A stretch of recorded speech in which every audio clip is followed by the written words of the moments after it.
Fala galera ligada no canal, beleza? Meu nome é Fernando, este é mais um Zona Mista e hoje vamos falar de Carlo Ancelotti. Não vem mais, mas vamos falar que nem todo italiano gosta daquela famosa máfia, né? Vamos explicar pra vocês, tintim por tintim, o que acontece e por que ele não veio, tá bom? Mas primeiro eu peço que você curta, comente, compartilhe e se inscreva no canal. Você que já é inscrito, compartilhe com seus amigos. Você que não é inscrito, se inscreva, reforce, ajude a gente com o nosso projeto a mostrar para o YouTube que vale a pena, né, o algoritmo do YouTube recomendar para mais pessoas, tá bom? Na noite dessa segunda-feira, vários, né, veículos de mídia nacionais como internacionais davam um acerto entre a seleção nacional, a CBF, e o treinador Carlo Ancelotti como certo, né? Como algo iminente já. Tanto que o Fabrizio Romano, ele deixa um tweet já especificando, mostrando, né, que as tratativas já estavam em processo final, já estavam praticamente certas e que já dava até uma certeza da seleção ser treinada pelo italiano. Seguindo, o César Luiz Mero, uma das maiores, né, autoridades quando o assunto transferências, tá? Em geral, transferência de jogador, transferência de treinador, de diretor. Ele também noticia o possível acordo entre o Ancelotti e a CBF, tá? Seguindo com o Fabrizio Romano, e tudo se encaminhava. Aí chega nessa terça-feira, a CBF ela recua e ela encerra as negociações. E fica na cabeça, né, do brasileiro o questionamento. Se estava certo, por que recuou? O que aconteceu? Né? O que se deu? Primeiro, a gente vai falar um pouco sobre desse não acerto, o que ocasionou, por que foi ocasionado esse não acerto, para depois a gente voltar lá do passado e explicar que essa história é entre CBF, Carlo Ancelotti, que fez o Edinaldo Rodrigues de otário de novo, né? Ah, não basta fazer uma vez, tem que fazer duas. De otário de novo. Não é uma coisa atual, já vem de tempos, é antigo, tá? Mas pra gente ter uma noção, a temporada europeia ela acaba em maio, meados de maio, tá bom? E o Real Madrid ele já tá praticamente no fim da temporada europeia, já perdeu a Champions League, perdeu a Copa do Rei, ele tá em fase final ali da La Liga, que provavelmente vai ser vencida pelo Barcelona, e isso deu uma bambeada no trabalho do Carlo Ancelotti, tanto que o Real Madrid ele tem um acordo de cavalheiros com o Xabi Alonso, né, treinador do Bayer Leverkusen, o time do Pacto, para poder treinar o Real no ano que vem. E a seleção ela se embasava nisso já para ter o acordo, o acerto do Ancelotti, já tinha o sim do Ancelotti, tá? O Ancelotti já tinha falado com a família dele e tudo, já ia até fazer a mudança, comprar apartamentos, como foi dito em alguns podcasts, né, na questão da família do Ancelotti. Porém, isso deu uma recuada. Por quê? Porque o Ancelotti ele tinha uma multa para receber do Real. Tá? Essa multa era uma multa de 10 milhões de euros, dá praticamente 65 milhões de reais. E a seleção não queria, né, pagar esta multa. O Ancelotti já falou, olha, eu tenho contrato até a Honda 2025-2026, que é até o final da temporada 25-26, que acaba em maio do ano que vem. Então, se depender do Ancelotti, o Real não vai mandar ele embora. Ele só vai para a seleção se o Real mandasse ele embora. E o Ancelotti queria que o Real pagasse a multa dele. O Real falou assim, não, tudo bem, você quer pedir as contas? Pede. Eu não vou pagar o valor que eu tenho que te pagar, a não ser que você fique aqui. E o Edinaldo ficou chupando o dedo. E isso foi travando o Edinaldo, foi travando a CBF, por quê? Porque falta um ano exatamente para a próxima Copa do Mundo. E faltam 3 datas FIFA, 3 encontros com a seleção. Junho, setembro e março do ano que vem, que está na porta da Copa. Tá? E aí o Edinaldo ele toma uma atitude, ele encerra as negociações com o Ancelotti, para poder precaver, prevenir a seleção. Já é um papelão, tá, gente? Já é um papelão que foi feito pelo seu Edinaldo. Mas para tentar, né, arrumar o rombo que foi feito, para colocar um outro treinador, para já ter uma ideia de jogo, para já ter uma metodologia, um modelo de trabalho, para os jogadores entenderem, né, e performarem de acordo com o que eles estarão vendo. Tá? Vamos lembrar que nesse ciclo da seleção nós tivemos Ramon Menezes, Dorival Júnior, Fernando Diniz, o Carlo Ancelotti no imaginário, né, do nosso Edinaldo. Então, num período de 4 anos, você ter 4 treinadores diferentes, numa seleção, não é num clube que tem 70 jogos no ano, 80, é numa seleção que Malemar tem 15, tá? Malemar tem 15 e 20. Já mostra o despreparo da CBF mediante a essa questão. Entendida essa parte, tá? Explicada essa parte, agora a gente vai voltar lá para o final de 22. O Tite, ele já é desligado da seleção. O ciclo está começando em 2023, no pós-Copa ali que a Argentina é campeã. E aí o Edinaldo deixa o Ramon lá, tá? O Ramon Menezes. O Ramon Menezes, ele tem um trabalho péssimo, tá? Ele tem, se eu não me engano, acho que são 9 jogos. Ele tem 2 vitórias somente. Ele tem 4 derrotas e 3 empates. Muito mal o trabalho dele. E ele não consegue entregar, performar. Tanto que ele é mandado embora. E aí você tem uma péssima apresentação contra a seleção do Marrocos. Se eu não me engano, o Brasil perde esse jogo. O Brasil perde para a seleção do Senegal 4-2, é uma derrota cachapante. O Brasil, né, ele volta para a seleção sub-20, vai desligado da principal. Ele vai jogar a Copa do Mundo sub-20 com uma das melhores safras que o Brasil tem. O Brasil com o Endrick, o Brasil com o Luiz Henrique na época, o Brasil com o Vitor Roque, o Brasil com o Marcos Leonardo, o Brasil com o Andrei, vários nomes, né? Beraldo. O Brasil consegue ser eliminado da Copa do Mundo para Israel. A gente não foi eliminado para a Argentina, para a Alemanha, para a França. A gente foi eliminado para Israel, que viria a ser campeã depois. Olha, gente, foi campeã, acho que foi terceira colocada. Gente, a questão não é se a seleção foi campeã ou não. É para quem a gente foi eliminado. A seleção de Israel, ela não tinha nenhum grande nome e ela também não tinha nenhum grande trabalho até chegar àquela Copa, né? E o trabalho do Ramon, ele esfarela. Feito isso, né, a gente já negociava ali em meados de 23 com o Carlo Ancelotti, tá? E aí acontece que estava próximo de um acerto, existia sim a proximidade de um acerto da seleção com o Carlo Ancelotti. E aí o Edinaldo, ele é afastado das suas atividades, né? Ele sofre um afastamento. Afastamento esse que é derrubado pelo ministro Gilmar Mendes, tá? Ministro Gilmar Mendes. Não vou entrar em consideração e não vou questionar o fato do Gilmar ter participação nas questões da Confederação Brasileira, porque o sobrinho dele trabalha numa das bases ali da CBF. Isso eu não vou entrar em consideração, tá? Não vou questionar e nem falar, acho que nem precisa ser dito. Mas por uma decisão unilateral apenas do ministro Gilmar Mendes, ele que derrubou o veto, né? O Edinaldo volta. Contudo, o estrago estava feito. O Ancelotti já não ia negociar com o Edinaldo mais, tá? Ele recuou, conseguiu uma renovação de contrato com o Real Madrid até a temporada 25-26 e seguiu lá. Sem o nome, o Edinaldo, ele traz o Fernando Diniz, que era o treinador do momento, estava ganhando, estava, né, fazendo bom trabalho com o Fluminense, mas não estava preparado. E esse é o erro do Edinaldo nesse momento. Ao invés de ir para um outro nome, um nome de estofo, um nome mais qualificado, que pudesse trazer respaldo para a seleção, que pudesse até ser um escudo das críticas que haveriam, ele vai num treinador que, assim, eu vejo qualidade no Diniz para o futuro, mas eu não acho que o Diniz esteja preparado, eu não acho que o Diniz tenha qualidade para a seleção, eu não acho nem que foi o momento certo para chamar o Diniz.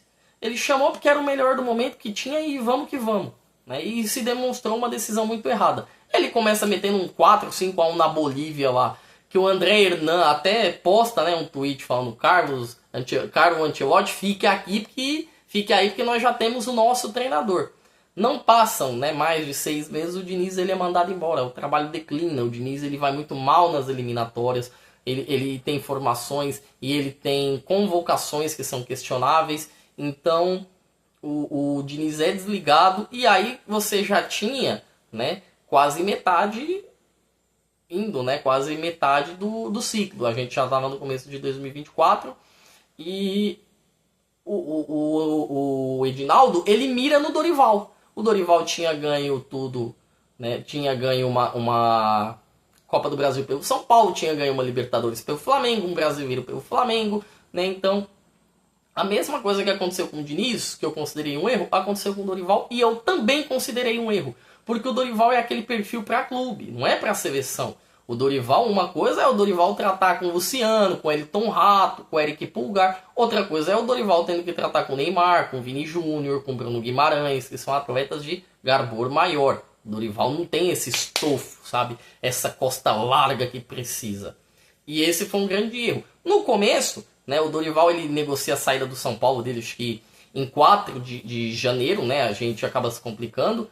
E o Dorival só vai ter a primeira convocação para a seleção brasileira em março, que é quando a gente enfrenta a Inglaterra, ganha de 1-0, a Inglaterra do Southgate, que nem é mais treinador hoje, e a Espanha, né, do De La Fuente, que viria mais para frente a ser, né, campeã da Euro. Meio que não deu muito certo, né? O Dorival ele cai nas tendências dele, na linha de raciocínio dele, ele não cede para algumas coisas, e o final do Dorival ele é melancólico. Ele sai da seleção tomando 4-1 para a Argentina, né? E a gente, assim, tomando um vareio de bola e os caras sem Messi e sem Lautaro, né? Os caras estavam sem os seus 2 melhores jogadores. O Di Maria tinha acabado de se aposentar também. Então, assim, foi um vareio da Argentina também que não estava com os seus grandes dias, tá? E o Dorival, ele cai. E volta aquela negociação com o Carlo Ancelotti. Volta a negociação, o Ancelotti dá uma recuada, faz o Edinaldo de otário de novo. E aí o Edinaldo começa a conversar com o Jorge Jesus, vai na cabeça do JJ, já se firmava ali um possível acordo, né? Já estava se costurando um acordo, imaginava-se o JJ. E aí ele volta para o Ancelotti porque o Real ele cai da Champions. E aí todo mundo mira no Ancelotti. E a confirmação que o Ancelotti poderia vir era exatamente a queda dele da Copa do Rei, quando ele cai para o Barcelona. Então, já não tinha mais o que o Ancelotti buscar na temporada. Se imaginava que o Real ia mandar ele embora, já que tinha um acordo com o Xabi Alonso. Porém, o Real deixou bem claro, quero você para o Mundial. Acabou o Mundial, eu te libero. E aí estava na ideia do nosso querido Edinaldo, que teve uma postura correta, tá? Não vou esperar até junho, porque não vou esperar até julho, porque eu vou perder uma data FIFA, você vai passar menos de um ano aqui, eu não quero isso. E aí ficam 2 opções, que é o JJ, o Jorge Jesus, que volta à pauta, e o Abel Ferreira.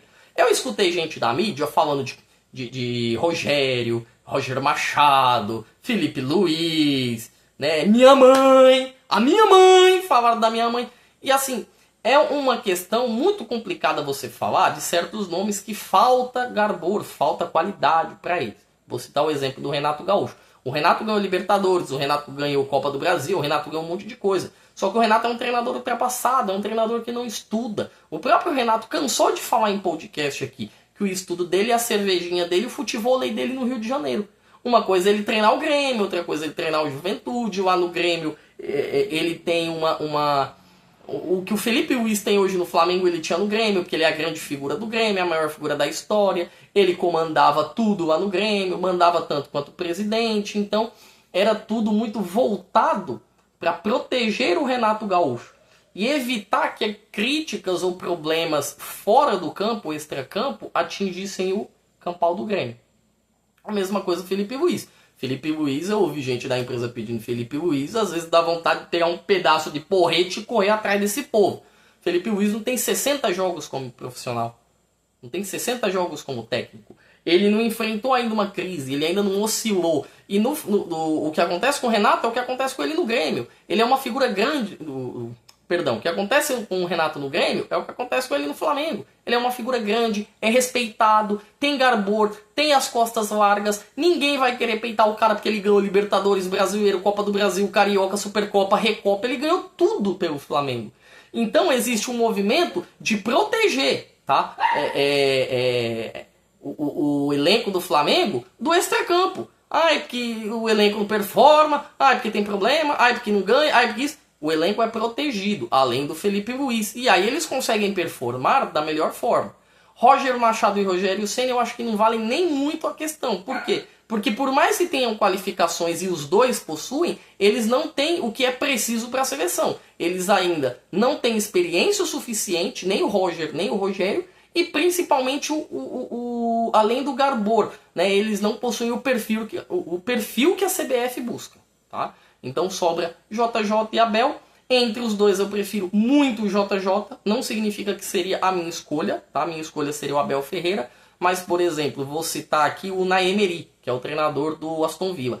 Entre o Unai Emery e o JJ, eu prefiro 10 vezes o Unai Emery, que fez um grande trabalho no Aston Villa, meio que estava se acertando quando caiu fora do PSG, estava acertando o Villarreal quando o Aston Villa o chamou. Mas assim, quem é que tem mais proximidade, mais vínculo com o território nacional? É o JJ. Quem treinou o Flamengo aqui, fez história com o Flamengo aqui, que teve mais títulos que derrotas, foi o JJ. Não foi o Unai, não foi... Então assim, pro JJ eu acho que isso é muito positivo, é muito bom. Como ponto positivo, eu acho que a tendência de jogadores dos Emirados Árabes serem convocados é maior. O Malcom faz uma boa temporada, o Marcos Leonardo tá rachando de fazer gols lá, o Renan Lodge pode voltar pro radar da seleção.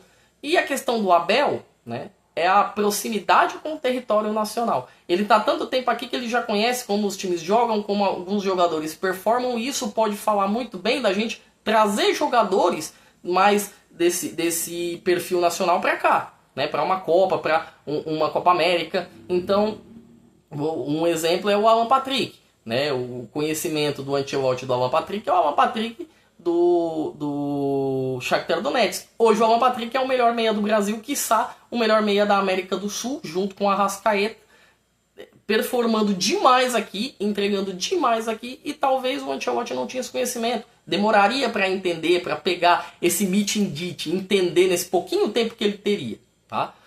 Então esses pontos acabam reforçando. A minha escolha ideal seria o Ancelotti. Eu acho que ninguém seria melhor do que ele. Ele se adapta ao brasileiro muito bem.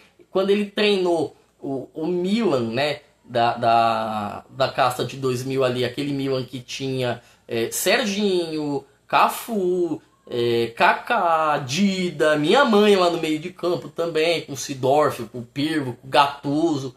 Ele extraiu o melhor do Kaká e fez o Kaká ser melhor do mundo. Quando ele vai para o Real agora, ele extrai o melhor do Vini e faz o Vini ser melhor do mundo. Ele extrai o melhor do Rodrigo e faz o Rodrigo performar de uma forma assim impressionante. E na seleção os dois não conseguem performar, tá? Tirando isso, meus votos é para que venha o JJ e venha o mais rápido possível para dar um jeito na bagunça que tá a CBF, tá? Se o Edinaldo, né, não ficar esperando ainda mais o Ancelotti, que eu também não duvido de mais nada, tá? Galera, esse foi mais um Zona Mista. Meu nome é Fernando, me despeço de vocês. Peço que vocês deixem um like, curtam, compartilhem, comentem. Por favor, comentem no canal, falem quem vocês trariam para ser o técnico da seleção. Você quer o Abel, você quer o JJ, você quer algum outro, qual treinador? Deem as opiniões de vocês, por favor, tá bom? Amanhã teremos vídeo sobre o Barcelona, um jogaço apoteótico que aconteceu hoje contra a Inter de Milão. E eu espero cada um de vocês, tá bom? Uma ótima noite!